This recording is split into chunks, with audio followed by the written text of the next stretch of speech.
no coração, trazendo paz e redenção. Nos braços do Pai eu vou descansar e em seu amor me transformar. No altar do amor eu quero estar, seguindo sempre a sua voz. Muito bem, gente, Deus abençoe a todos. Hoje nós estaremos lendo então Juízes 9 e 10 e Lucas capítulo 3. Vamos lá. Abimeleque, filho de Jerubaal, foi aos irmãos de sua mãe Siquém e disse a eles e a todo o clã da família de sua mãe: perguntem a todos os cidadãos de Siquém o que é melhor para eles, ter todos os 70 filhos de Jerubaal governando sobre eles, ou somente um homem. Lembrem-se de que eu sou sangue do seu sangue. Os irmãos de sua mãe repetiram tudo aos cidadãos de Siquém, e estes se mostraram propensos a seguir Abimeleque, pois disseram: ele é nosso irmão. Deram-lhe 70 peças de prata tiradas do templo de Baal, Berite, a quais Abimeleque usou para contratar alguns desocupados e vadios, que se tornaram seus seguidores. Foi à casa de seu pai em Ofra e matou seus 70 irmãos, filhos de Jerubaal, sobre uma rocha. Mas Jotão, o filho mais novo de Jerubaal, escondeu-se e escapou. Então todos os cidadãos de Siquém e de Bet-Milo reuniram-se ao lado do carvalho junto à coluna de Siquém para coroar Abimeleque rei. Quando Jotão soube disso, subiu ao topo do monte Gerizim e gritou para eles: ouçam-me, cidadãos de Siquém, para que Deus os ouça. Certo dia as árvores saíram para ungir um rei para si. Disseram à oliveira: seja o nosso rei. A oliveira, porém, respondeu: deveria eu renunciar ao meu azeite, com o qual se presta honra aos deuses e aos homens para dominar sobre as árvores? Então a árvore disseram à figueira: venha ser o nosso rei. A figueira, porém, respondeu: deveria eu renunciar ao meu fruto saboroso e doce para dominar sobre as árvores? Depois as árvores disseram à videira: venha ser nosso rei. A videira, porém, respondeu: deveria eu renunciar ao meu vinho, que alegra os deuses e os homens, para ter domínio sobre as árvores? Finalmente todas as árvores disseram ao espinheiro: venha ser o nosso rei.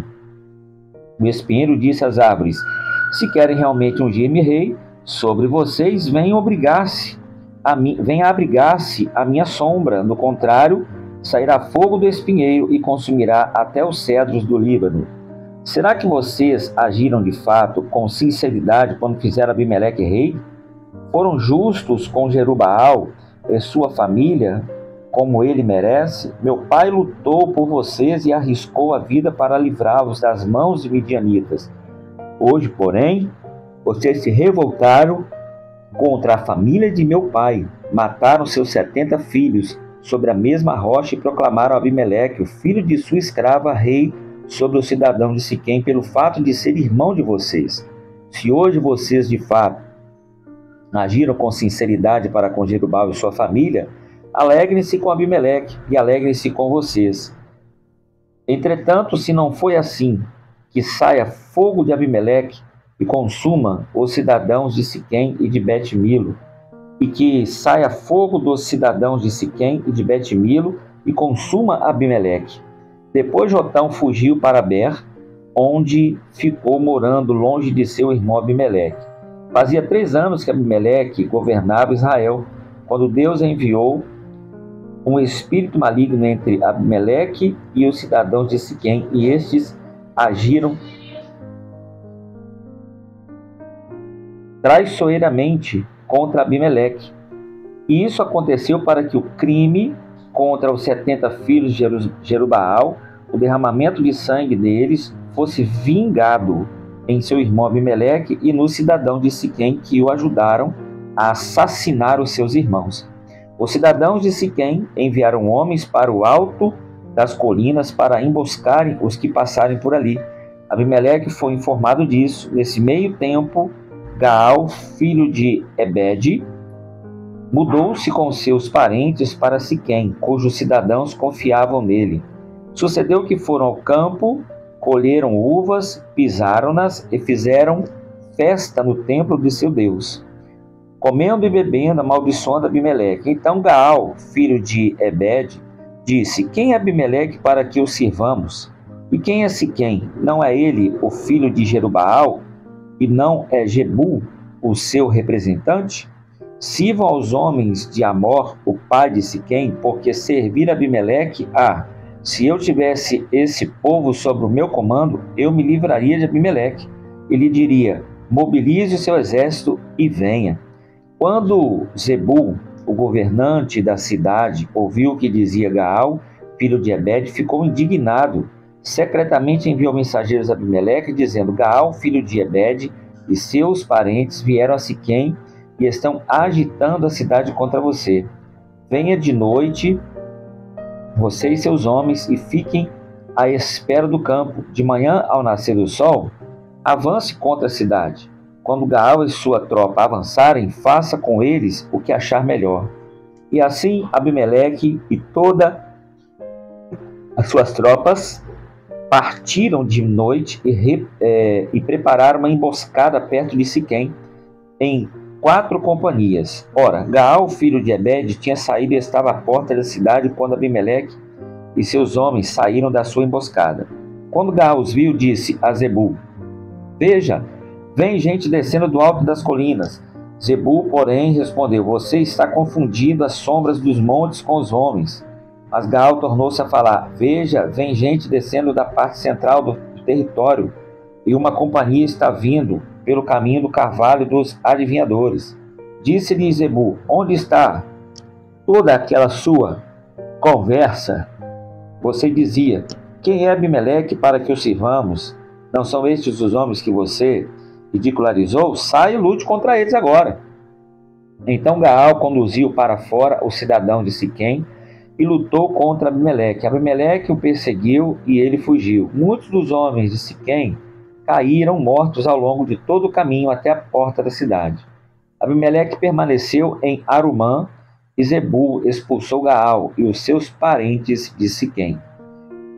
No dia seguinte, o povo de Siquém saiu ao campo. Abimeleque ficou sabendo disso, então dividiu seus homens em 3 companhias e armou emboscadas no campo. Quando viu o povo saindo da cidade, levantou-se contra ele e atacou-o. Abimeleque e as tropas que estavam com ele avançaram até a porta da cidade. Então as 2 companhias avançaram sobre os que estavam nos campos e os mataram. Abimeleque atacou a cidade do dia todo até conquistá-la e matar o seu povo. Depois destruiu a cidade e espalhou sal sobre ela. Ao saberem disso, os cidadãos que estavam na torre de Siquém entraram na fortaleza do templo em El-Berite. Quando Abimeleque soube que se havia reunido lá, ele e todos os seus homens subiram ao monte Zalmon. Ele apanhou um machado, cortou um galho de árvore e o pôs nos ombros. Então deu esta ordem aos homens que estavam com ele: rápido, façam o que eu estou te falando. Todos os homens cortaram galhos e seguiram Abimeleque. Empilharam os galhos junto à fortaleza e a incendiaram. Assim morreu também o povo que estava na torre de Siquém, cerca de 1000 homens e mulheres. A seguir, Abimeleque foi a Tebes, sitiou e conquistou, mas dentro da cidade havia uma torre bastante forte, para a qual fugiam todos os homens e mulheres todo o tempo para lá. Trancaram-se por dentro e subiram para o telhado da torre, e Abimeleque foi para a torre e atacou-a. E quando se aproximou da entrada da torre para incendiá-la, uma mulher jogou uma pedra de moinho na cabeça dele, e lhe rachou o crânio. Imediatamente ele chamou seu escudeiro e lhe ordenou: tire as espadas da mulher que me matou. Então o jovem o atravessou a ele, e quando estava morto, voltaram para suas casas.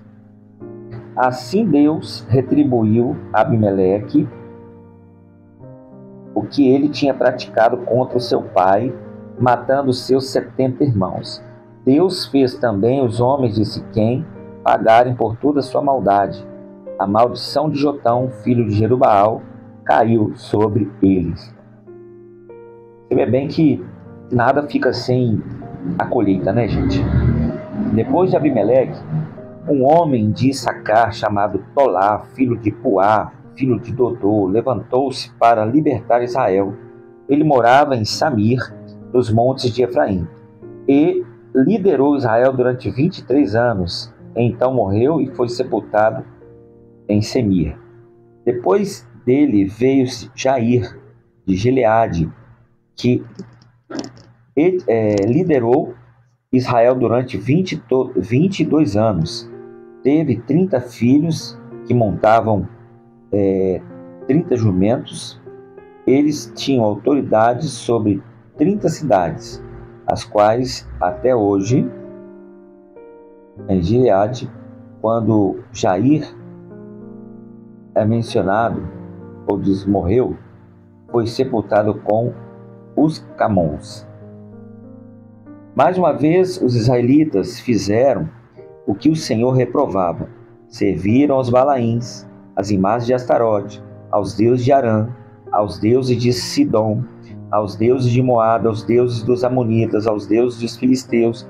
E como os israelitas abandonaram o Senhor e então não mais lhe prestavam culto, a ira do Senhor se acendeu contra eles. Ele os entregou nas mãos dos filisteus e dos amonitas, que naquele ano os humilharam e os oprimiram. Durante 18 anos oprimiram o povo de Israel. Do lado do leste do Jordão, em Gilgal, desta terra, os amorreus, os amonitas também atravessavam.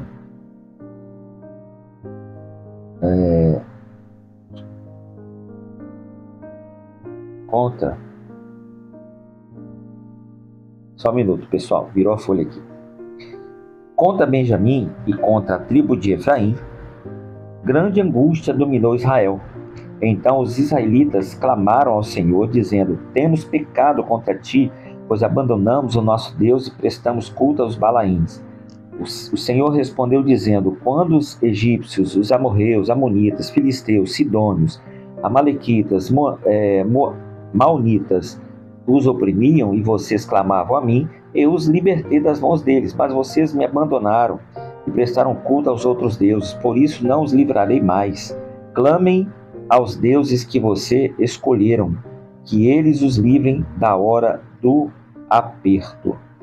Os israelitas, porém, disseram ao Senhor: nós pecamos, faça conosco o que parecer achares melhor, mas se tornarmos a livrar-os agora, então eles se desfizeram entre eles e prestaram culto ao Senhor. E ele não pôde mais suportar o sofrimento deles. Quando os amonitas foram convocados e acamparam em Gileade, os israelitas reuniram-se e acamparam em Mispa.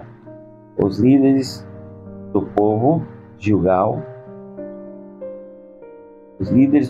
Gilgal, em Mispa, disseram uns aos outros: quem iniciar o ataque contra os amalequitas, chefes dos que vivem em Gileade, Jefté, o gileadita, é um guerreiro valente. Sua mãe era uma prostituta. Seu pai chamava-se Gileade, e a mulher do Gileade também lhe deu filhos que, quando estavam grandes, expulsaram Jefté, dizendo: você não vai receber nenhuma herança de nossa mãe ou nenhuma multa, porque és filho de outra mulher. Então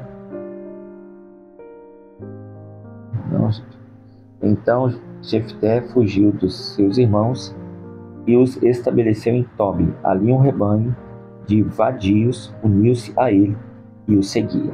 Aqui nós aprendemos uma história de Jefté, que nós já conhecemos, né? E com certeza muitos já ouviram falar, mas Jefté não tinha culpa. Ele nasceu de uma família bastarda, mas ele era filho. Ele tinha direito da mesma forma. E mais para frente nós vamos ver isso aí a partir da manhã. Capítulo 3 aqui agora, de Lucas, que diz assim, gente. No 15º ano do reinado de Tibério César, quando Pôncio Pilatos era governador da Judéia, Herodes tetrarca da Galileia, seu irmão Filipe, tetrarca da Ituneia, e Traconites Lisânia, tetrarca da Abilene, Anás e Caifás, exerciam o sumo sacerdócio, e este foi nesse ano que veio a palavra do Senhor a João, filho de Zacarias, no deserto.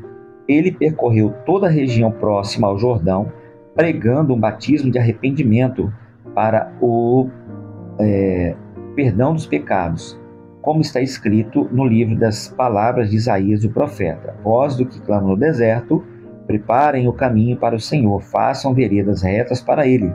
Todo o vale será aterrado e todas as montanhas e colinas niveladas. As estradas tortuosas serão endireitadas e os caminhos acidentados aplainados. E toda a humanidade verá a salvação de Deus. João dizia às multidões que saíam para serem batizadas por ele: raça de víboras, quem lhes deu a ideia de fugir da ira que se aproxima? Deem frutos que mostrem o arrependimento, e não comece a dizer a si mesmos: Abraão é nosso pai, pois eu lhe digo que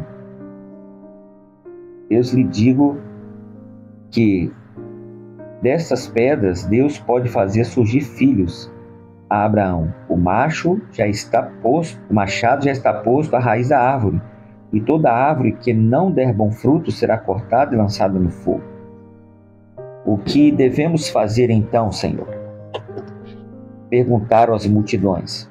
João respondia: quem tem 2 túnicas, dê uma a quem não tem. E quem tem comida, faça o mesmo, ajude o próximo. Alguns publicanos também vieram para serem batizados, e eles perguntaram: mestre, o que devemos fazer? João respondeu: não cobrem nada além do que lhes foi estipulado. Então alguns soldados lhe perguntaram: e nós, o que devemos fazer? Ele respondeu: não pratiquem extorsão nem acusem ninguém falsamente. Contentem-se com o seu salário. O povo estava em grande exposição, em grande expectativa também, questionamento em seu coração e, com certeza,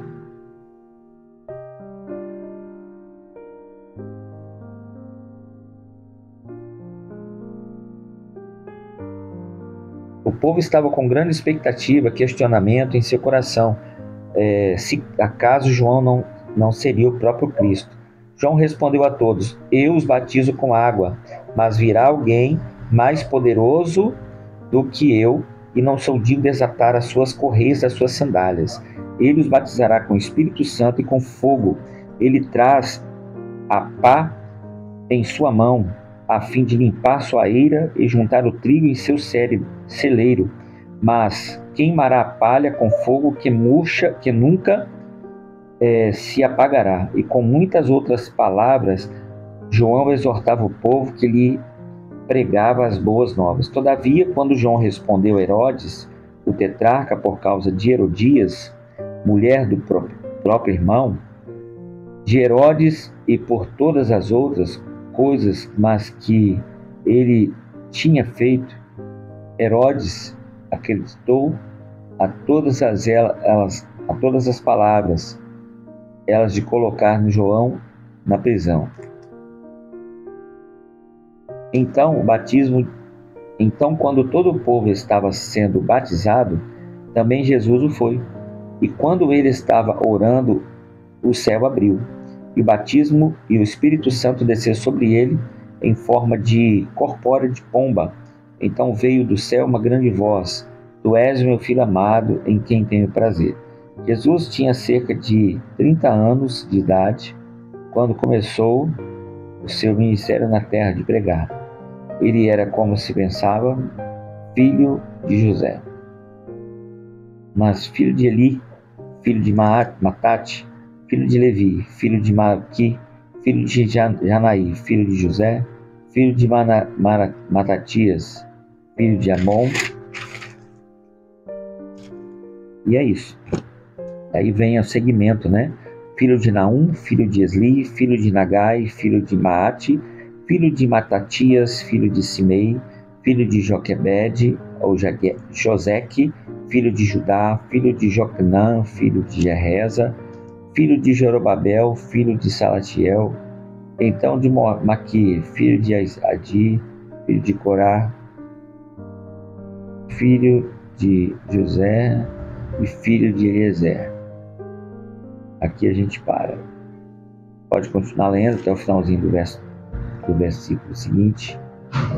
E amanhã a gente começa no capítulo 4. Aqui é só a genealogia, né?